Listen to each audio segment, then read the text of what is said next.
आदरणीय प्रमुख पाहुणे, शिक्षक वृंद आणि माझ्या प्रिय मित्रांनो, सर्वांना माझा नमस्कार. माझे नाव स्वरा रामेश्वर वांद्रे आहे. आज मी आपल्या समोर युग पुरुष स्वामी विवेकानंद यांच्याबद्दल थोडेसे मनोगत व्यक्त करणार आहे. स्वामी विवेकानंद यांचा जन्म 12 जानेवारी 1863 रोजी कोलकाता येथे झाला. त्यांचे मूळ नाव नरेंद्रनाथ दत्त होते. ते थोर संत रामकृष्ण परमहंस यांचे शिष्य होते. विवेकानंदांनी भारतीय संस्कृती, अध्यात्म आणि मानवतेचा संदेश संपूर्ण जगाला दिला. 1893 साली अमेरिकेतील शिकागो धर्म परिषदेमधील त्यांनी केलेले भाषण आजही जगप्रसिद्ध आहे. माझ्या बंधूंनो आणि भगिनींनो, या एका वाक्याने त्यांनी संपूर्ण सभागृह जिंकून घेतला.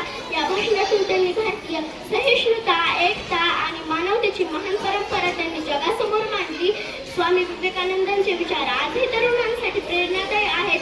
ते म्हणतात, उठा, जागे व्हा आणि ध्येय जोपर्यंत प्राप्त होत नाही तोपर्यंत ध्येय साध्य करा. ते आत्मविश्वास, कर्तव्य आणि राष्ट्रप्रेम यावर भर देतात. त्यांच्यामध्ये शिक्षण म्हणजे केवळ पुस्तकी ज्ञान नव्हे तर चरित्र